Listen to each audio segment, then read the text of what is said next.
Howdy, all of you delicious people. I'm here today to view Late Phases. So, I enjoy a werewolf movie. And so, when I was to go into this movie, I was to find out that this movie, like, had something unique about it. And so I was like, okay, like, I really want to go on and see this kind of film, regardless of budget, regardless of it probably being bad. And so, I went to this film and I actually did enjoy it. Like, to me, this movie came off a lot like Silver Bullet, where you would have like an unlikely person go on and try to fight off this werewolf. Whereas in this movie, we would go on and have a blind person who would be going off and fighting a werewolf. A person who is to also be skilled as a Vietnam veteran and is to hope that his skill will be good enough to fight off this werewolf, even though he is completely blind. So, like, to me, like, we can make a number of comparisons for this movie. We could probably say, first off, Silver Bullet. There is also to be Bubba Ho-tep, which is to be like an Elvis slash mummy film, which seems very unusual, but if you go on and if you see Bubba Ho-tep, you'll understand why I was to probably go on and compare that movie to this, because it seems fairly similar. Uh, I would also probably compare this a lot to Gran Torino. If Clint Eastwood was to meet up with a werewolf, then like that would be like the just straight up movie. Really. Because I don't know how many times McKinley would very much remind me of like a Clint Eastwood kind of character. And so, so teeing it up, what is this movie about? So we have McKinley, who his wife is to have passed away, and so McKinley, it seems, is to move on to this gated community where McKinley is to say that he is not coming here to live, he is coming here to die. And so McKinley is to move into this place, and so Will, being his son, is trying to help him out. And we have McKinley moving into his place to all of a sudden find out that his neighbor was to have gone on and been attacked by this werewolf. And it seems that almost Mackenzie was to be attacked by this werewolf also, but his guide dog had gotten in the way and had died, saving Ambrose McKinley. So we have Ambrose that is to go on and seek revenge for his dog. And so Ambrose is to figure it out that a month from now will be the next full moon. And so Ambrose is training and getting ready to know that this werewolf is coming after him, to know that Ambrose is going to be next.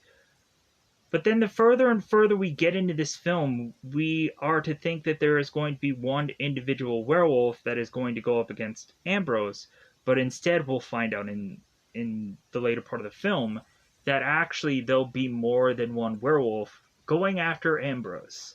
And so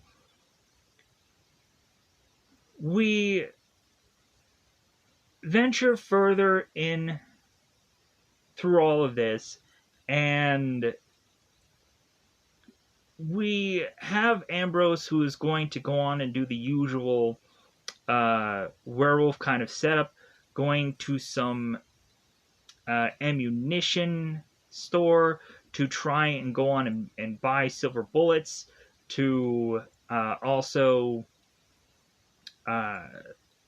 do push-ups and train. But then he is also to try and go on to talk to his son and like apologize for all the things that he's gone on and done. Ambrose is to go to church and try and figure out where his place is with God, or that Ambrose will even accept God. and so on and so forth. So,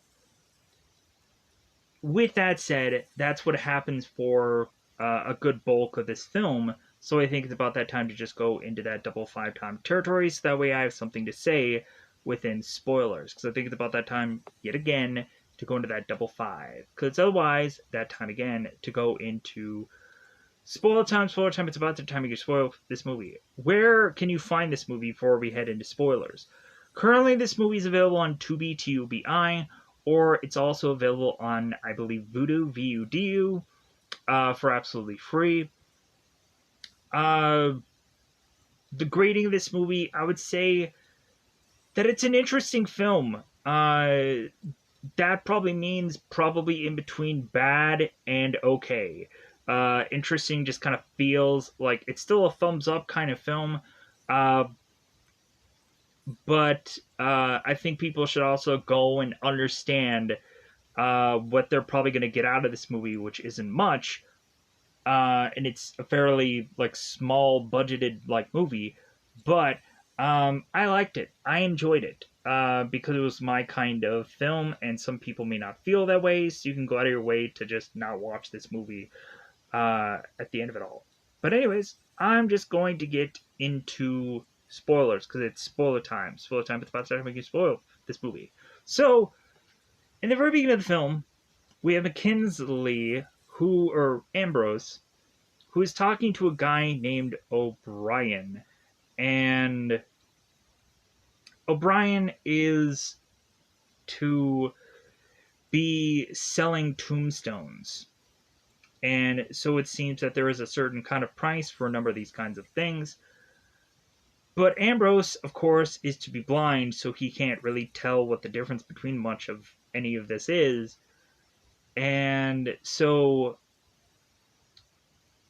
McKinley is to touch onto one of these gravestones, and O'Brien is to say it's like, well, like that one's like $300, and Ambrose is like, well, isn't that kind of small? Like, isn't somebody gonna go on and like step on that? And so we have Ambrose who's trying to bargain with O'Brien to try to get some kind of discount, to just be like, well, like can I get a like veterans discount? Can I get uh, a seniors discount? Can I get this? Can I get that? And so O'Brien is to kind of laugh at like the senior discount, because he's like, well, hey man, like if I was to go on and give a discount for every senior, like I'd be going out of business, because when really looking at it, like everyone would be a senior. So O'Brien is to go on and give this guy like 5% off because he's a veteran.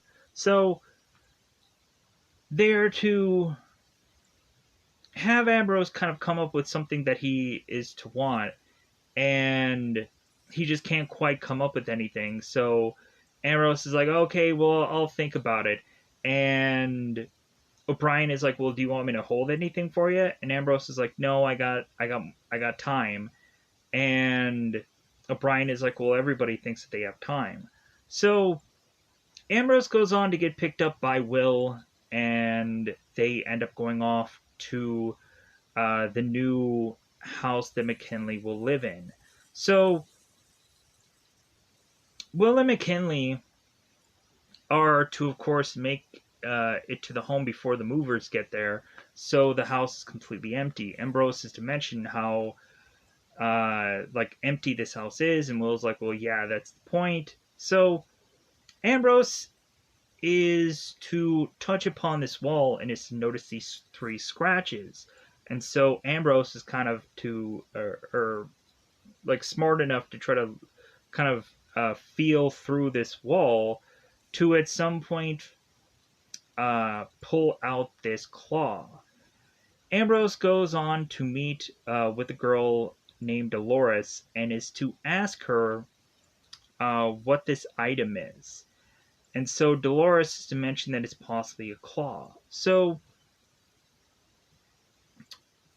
we have McKinley, who's being very nice to Dolores, mentioning that this woman has a pleasant smell, and when Will is to go on and gather up his father. We then have Ambrose that is to tell Dolores, it's like, well, like it'll be nice smelling you again, because of course he can't see her.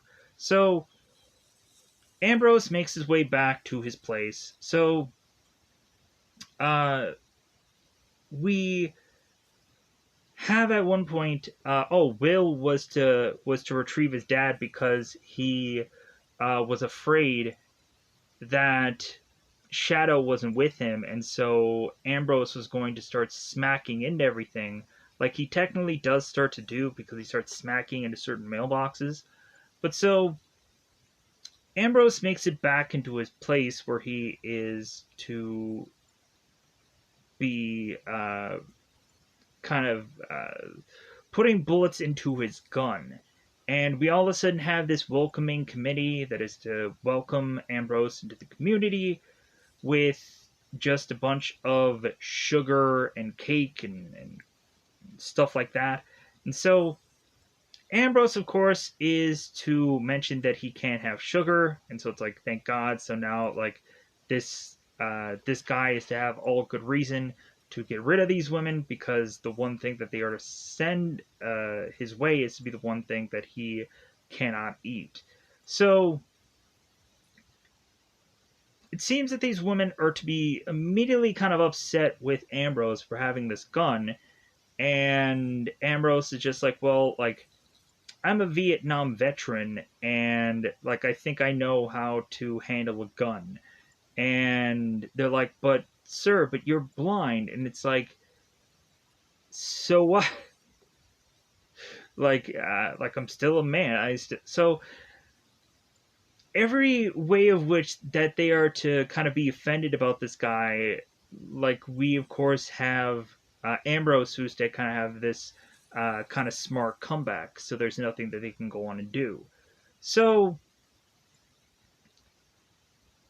after it seems that Ambrose is to get rid of these women by scaring them off, as he's to tell him, it's like, well, I would show you the door, but gee golly, I'm blind, kind of thing. So we have Ambrose that later on is to try to retreat to his bedroom, but it seems that when finally the movers make their way there to drop a number of things off and are to be complaining on like the old person smell, and one of the movers is to say, it's like, well, hey man, like you should have been with us when we had to move the one guy that had those like 20 guitars. Like, man, did that smell. So but so McKinley or Ambrose is to have his items get moved in, but it seems that these movers, like, they really like didn't put much of an effort, to where we have McKinley making it up these flight of stairs as he's still getting used to this whole house and what all entails in here. And so Ambrose is to find this mattress just in some hallway, and McKinley is like, yeah, this looks like a bedroom. This really looks like a bedroom. Like, man, these guys did a bang up job. So McKinley goes on and pushes this mattress into some bedroom, but then he retreats back to his living room. So we all of a sudden have a woman named Dolores who is getting a phone call from her daughter, I believe, Victoria. So we have Dolores talking to this woman, and so Dolores is mentioning how she is having problems with a number of dogs that have all gone missing, and we have Dolores that is also talking to this woman, saying that she was supposed to come with her to go on and help. I'm assuming with this garage sale that I guess she's putting on. So, we also within this gated community, when McKinley was to make his way with Will, uh, we had the guy who was at the gate, and Will was asking this guy, "Hey, like we're here, like we're here to come in." And so the guy at the gate is to like pay no attention to the person driving in because he has one job and one job whatsoever, and I guess that is to really just do a poor job at that, uh, to just open the gate to let people in. So, but anyways, back with Dolores. So Dolores is on this phone talking to her daughter, and it seems that this daughter is trying to weasel out of whatever Dolores is wanting to plan her to do. And she's like, "Oh, is that tomorrow? Like, is that it?" And Dolores is like, "Well, yeah, like it's kind of funny how like she is like the elder, but she goes on and she remembers a lot more things than the kind of the younger woman, and to where she would have to tell her it's like, well, yeah, like if I couldn't go on and remember these things, like no one would. So Dolores is all of a sudden hearing these growls and hearing these sounds, and all of a sudden we have Dolores telling the woman that she's on the phone with, like, hey, can you just kind of hang on the phone for me for a little bit, because Dolores is just hearing something unusual. So Dolores is to have this doggy door, and we have at one point where it seems that a hand is coming into it. And so Dolores is kind of like, okay, whatever that was, like that was that kind of looked fairly unusual. But then all of a sudden we go on to have this werewolf just crash through this door and go on to attack Dolores as Dolores is to try to fend herself off with uh, this this walker to try to this metal walker to try to like push this werewolf, but it seems that the werewolf is to go on and kill off Dolores.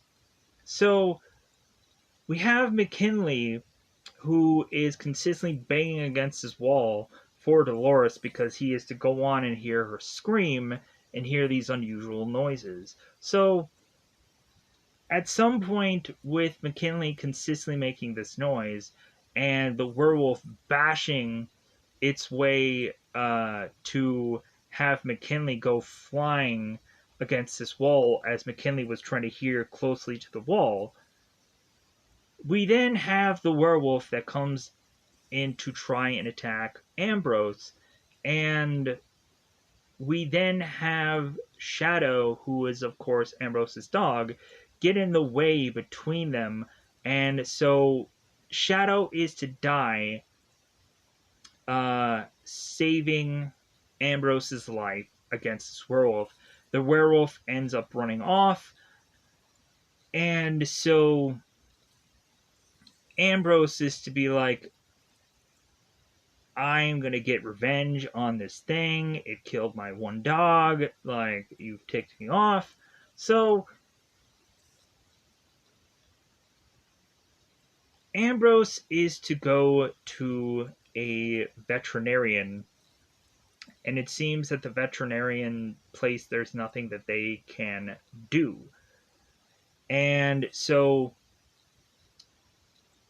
we have Ambrose that is just carrying the dog, and Will is to realize, oh my god, this dog is going to go back in this car, and this is a company car, and I don't want the dog like bleeding all over my car. So, funny enough, we have Ambrose who is to tell like Will, it's like, well, hey, like I can do everything myself, but what car are we driving in? And so it's like, okay, that's a weird, like, oh, I can do anything by myself, but I need help for you to drive me to a location.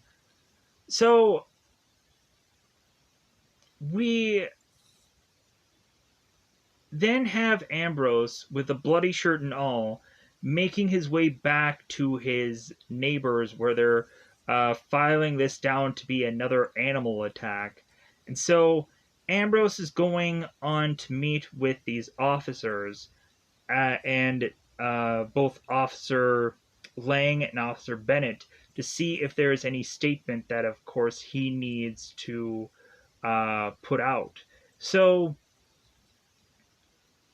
really, as per usual, like we were like going on, and these characters were thinking, it's like, well, like what size do you think this animal was? And Ambrose was like, well, I think it was like a dog. It smelled like it, and like to me, like it just Ambrose just felt like it was a dog, even though it was to be kind of much more of a size of somewhat a bear, but still.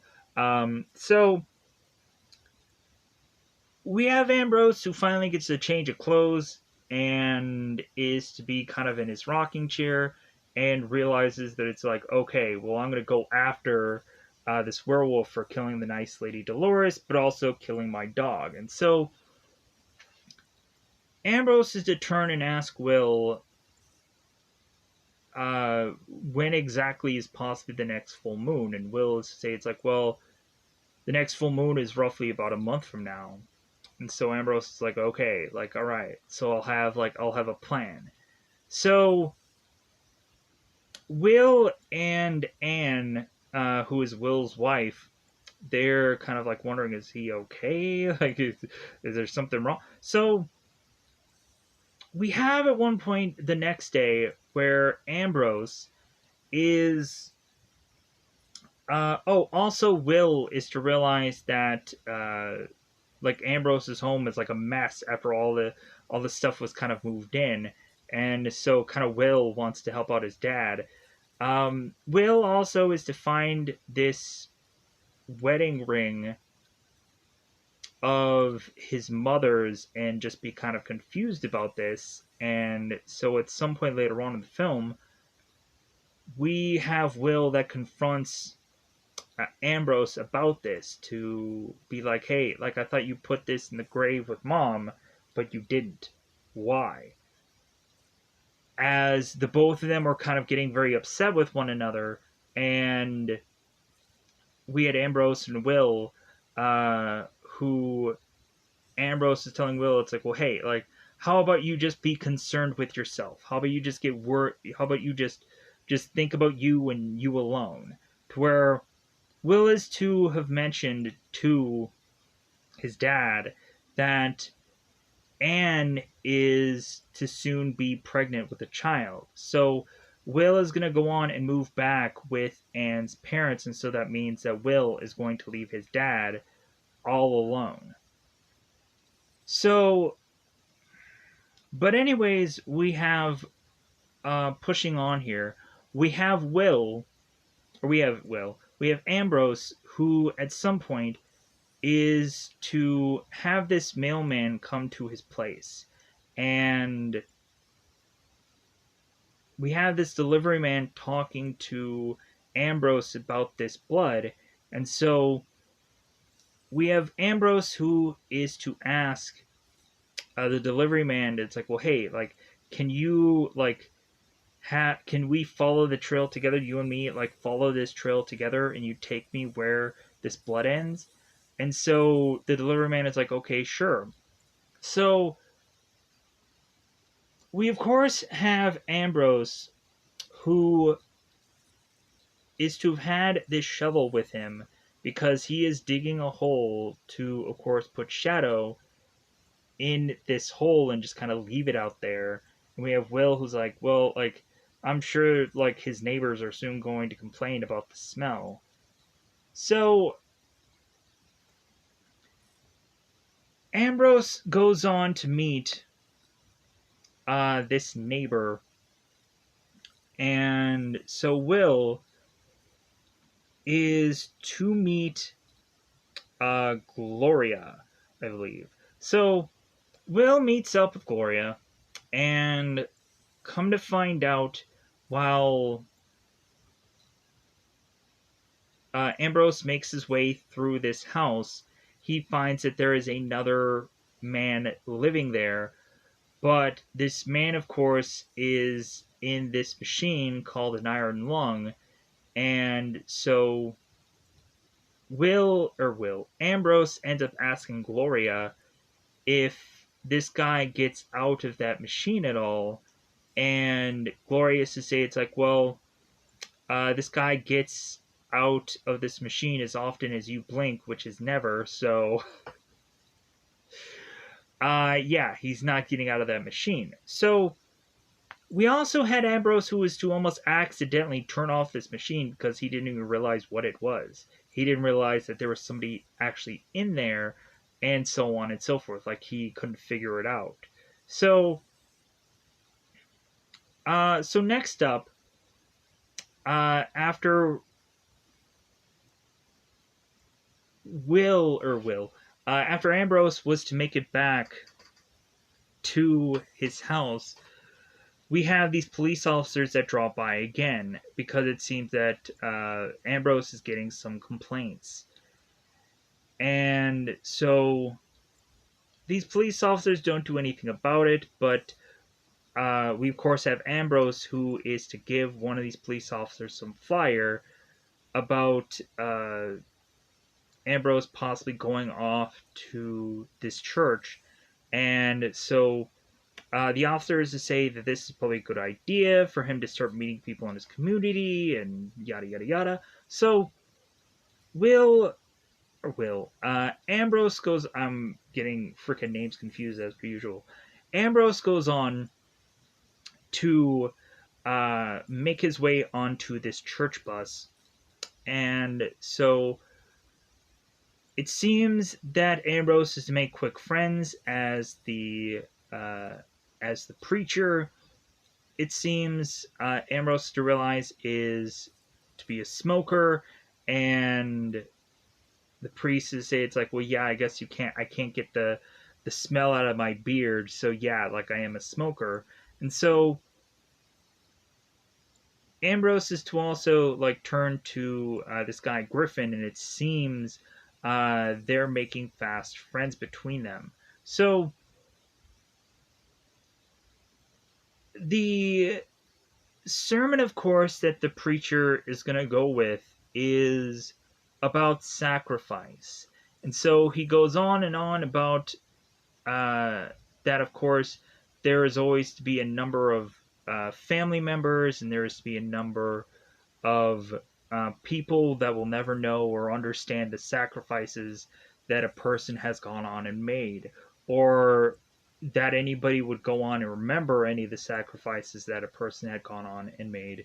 So, going on and on and on about sacrifices. And so, we then have Ambrose that after this whole sermon, we then have the preacher and Ambrose who are talking again. And so, the preacher ends up mentioning that he, of course, was to go on and try to make this sermon much more about Ambrose. And so, like, I guess that was like a dedication in some ways. So, we have our characters making our way back on this bus.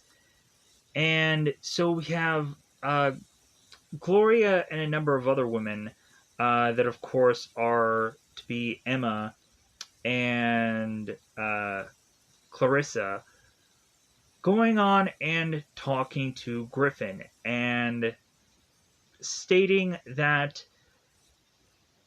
because of the fact that it seems Ambrose is to have this unusual shovel for walking cane, because when they were to ask him, it's like, well, hey, we can probably donate to you to get you a legitimate cane. And Ambrose is like, you know what, I like this one a lot better, and plus, like, I won't be like needing this for much longer. So meaning that like within a month's time, like Ambrose is not going to need much within this time between him doing push-ups and so on and so forth, trying to get stronger. But so the women are all complaining about Ambrose wanting to kick him out of this bus, and so Griffin has decided, like, well, we'll come up with some alternative way for Ambrose to get to this church, which of course will be him making his way via Griffin picking him up and dropping him off. So we realize that it's getting closer and closer to the end of this month, and Ambrose is to now go back to O'Brien to try to figure out which headstone he wants for his wife. And so we have Ambrose that is to pick the biggest looking one, the biggest one, the one that has like this substantial cross to it, and so on and so forth. And so Ambrose picks this one, and we have O'Brien that's like, that is really expensive. And Ambrose is like, well, how much is it? And so, like, Ambrose has like his whole life savings in his back pocket, and Will is kind of a little like leery about that because it's like, good God, like this guy is holding a lot of money in his pocket. So Ambrose is to give up this money, and so we of course have Ambrose who is talking to the headstone guy and is saying like, well, hey, like as long as you can get me this item delivered within the next 2 weeks, like I don't have a problem. And so we have Will that is to drop off Ambrose, and Will is wanting to take Ambrose's money and put it in a banking account because it's like, dude, you shouldn't be walking around with that kind of money. And so Ambrose is to say to his son, it's like, well, hey, I can do whatever I want, like it's my money, so on and so forth. So that kind of kills the conversation right there. So Ambrose is to go on to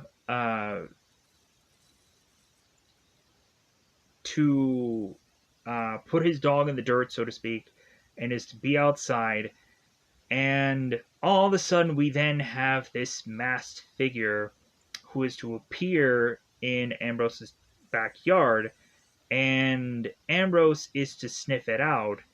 That this, of course, is to be that werewolf guy. So now Ambrose is going on and attacking this man and trying to fight him off. And so we end up getting this guy who runs away without Ambrose realizing or anyone else eyewitnessing who this man was.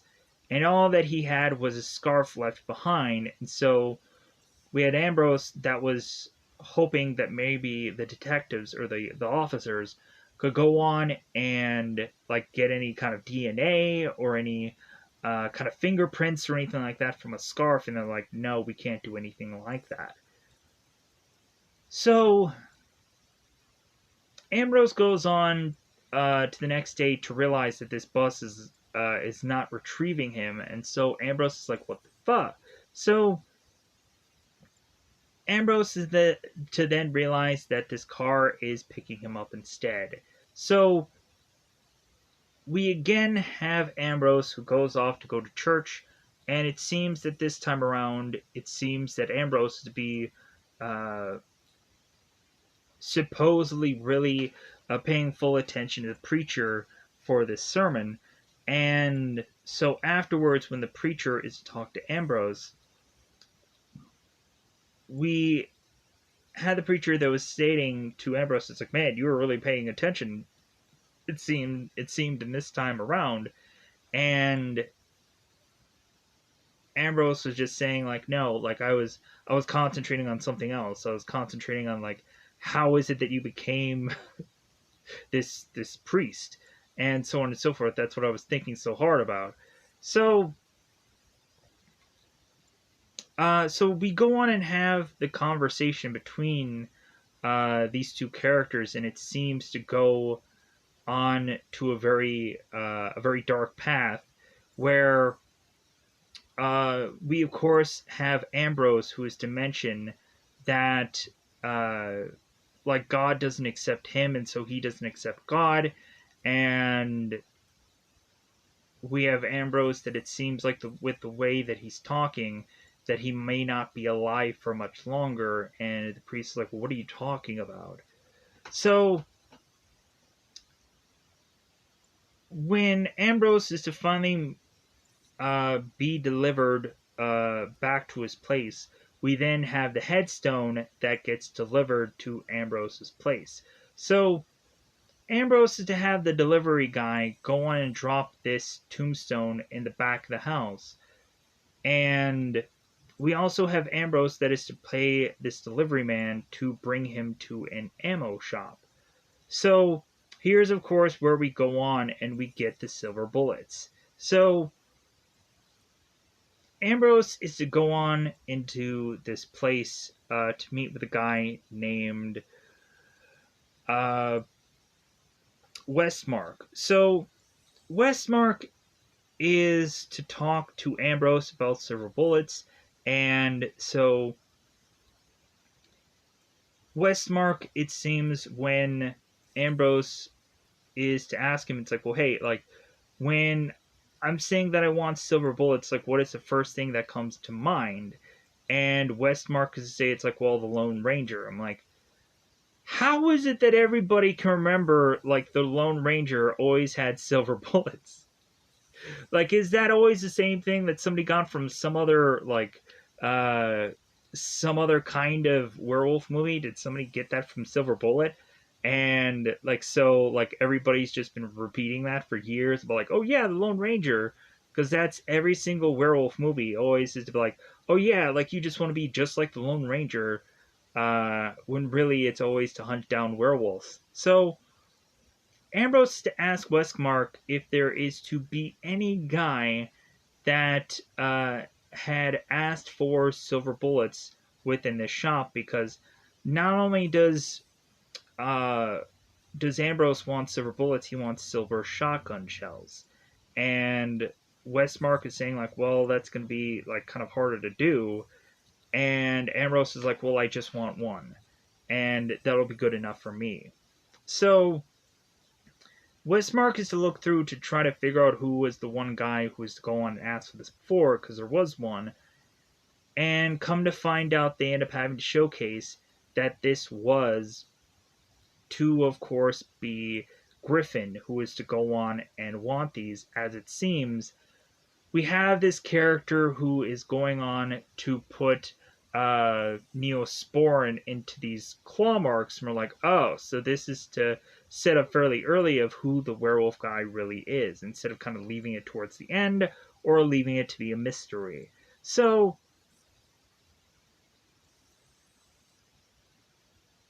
we next have Ambrose, who is to realize that it's close to being the next full moon.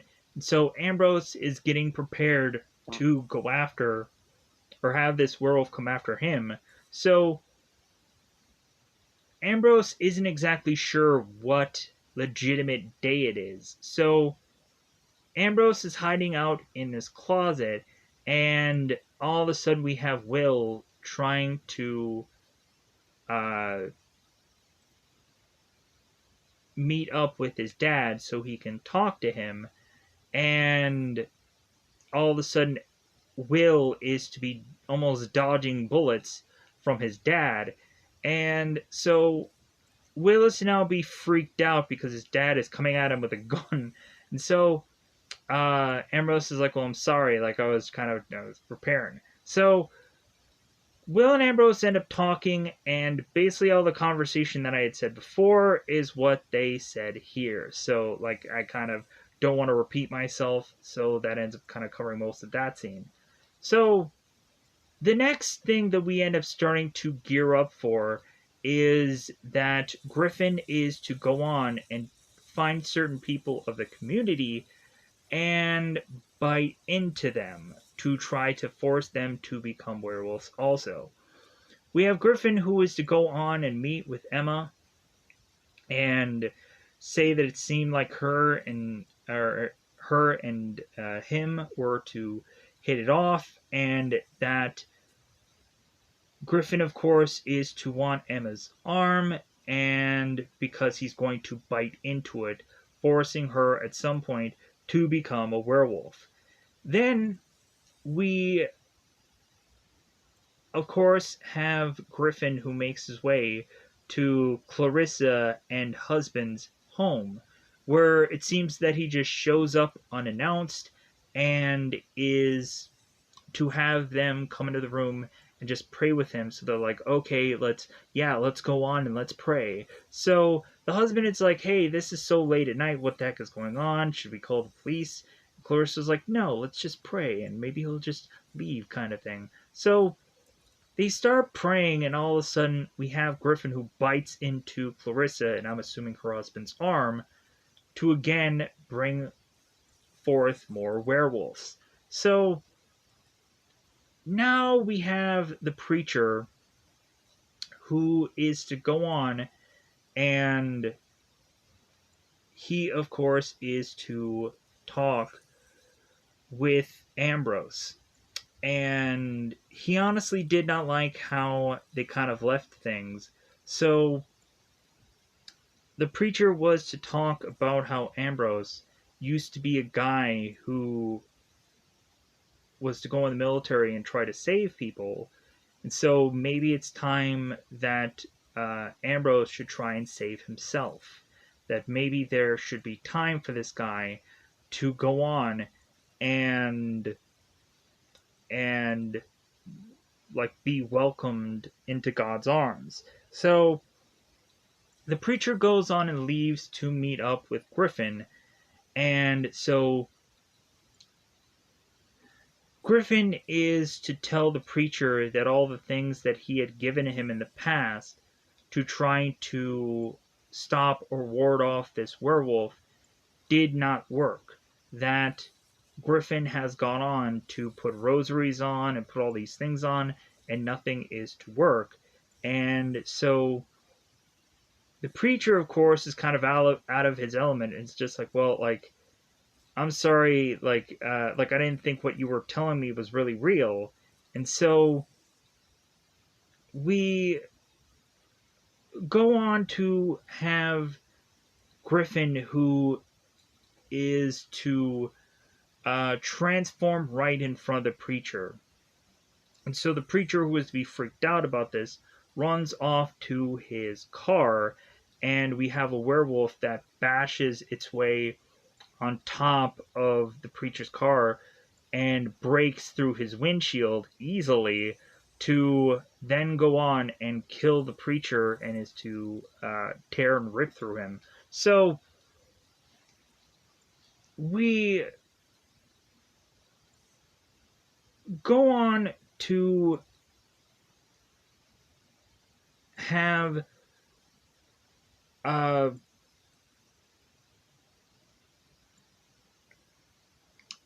Ambrose, who goes into Gloria's home. Comes to find out, we again have Ambrose that goes to this iron lung machine to find out that the person that is now in the iron lung machine is to be headless. And so we have Ambrose, it seems, that is trying to realize that something is going on here. And so when Ambrose is to turn to try and fight off this werewolf, we, of course, have Ambrose that ends up getting cut in the chest. So he ends up bandaging up his chest, and so we now have Ambrose realize that this is the night of the full moon, and that he should get prepared and get into attire to try and face off these werewolves with all of his weaponry and all the things that he has prepared. We also had a scene where the guy that was by the gate, this security guard, who was to oddly enough see this werewolf monster, and he's like, dude, I'm getting out of here. It's like, no, I am not dealing with this garbage. So we have McKinley that is getting prepared to take on these werewolves, and so McKinley ends up going to this high spot to try to gear up for these werewolves coming. And so all of a sudden we have these werewolves that all start to go into this one part of this backyard together, and all are to start to make these sounds. So McKinley's like, aha, here's where they're all coming.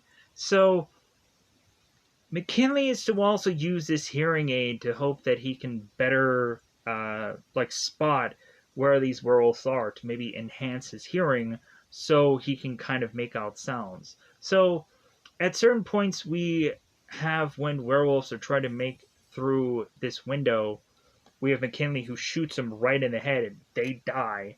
So McKinley is to do a pretty good job at taking down these werewolves as they come. There are some points where he has to kind of wrestle with them, kind of throw him over his shoulder, kind of thing. But oftentimes, like he ends up kind of creating distance between them and shooting them either in the chest or in the head and killing them off pretty accurately. And so we have the real battle when it seems that almost McKinley is to uh, kind of do all of his tricks, all of his weapons, use them all up. Even the point where he grabs the shotgun from out of the couch and shoots one of the werewolves and kills it. We then have McKinley, who still has this gun, but is to fight off this last werewolf with this shovel. So as McKinley had gone on and kind of sharpened this shovel to go after this one werewolf. So McKinley faces off against this werewolf, and we have this be a real battle here. We have McKinley who's using his piece of the shovel as the silver part had broken off to kind of fend this thing off. And so McKinley ends up breaking the shovel in two pieces, the handle part, and he ends up jabbing the shovel pieces into the eyes, which I was like, yeah! And then the werewolf ends up falling back, and so McKinley ends up shooting this with a silver bullet to kill it off. And so that, of course, ends up being, after all of these werewolves, after all four of them are all killed, we also had McKinley, who was to call Will before this was to all happen, to say that he hated the way that this ended between the both of them, and he wanted to go on and like tell Will the truth. And so we had McKinley, after fighting off all these werewolves, McKinley, of course, is to be heavily wounded, and by the time that Will quickly makes it back to his father by jumping over this gated community's fence, Will finds his dad and is to realize that there were to have been a bunch of werewolves all around this house. And so Will's like, "Oh my god! Like my dad, like was really fighting something. He was really like really facing something." So when Will gets to where his dad is already dead. And so Will just kind of puts his fingers over Ambrose's eyes to be like, okay, my dad is sadly dead. So Will is to then listen to that full message. And so Ambrose ends up going on and stating that uh,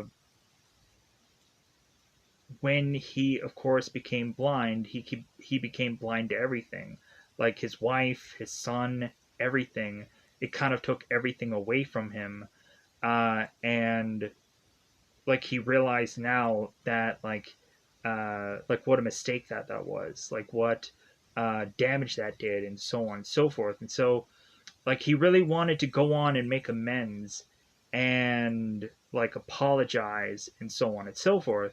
And so the next thing that we end up seeing is that Will is to be at his father's funeral, going on and burying him, and he ends up putting up this rifle and putting a shot into the air to, I guess, shoot at the moon. And so like that is to be like the one kind of ceremonial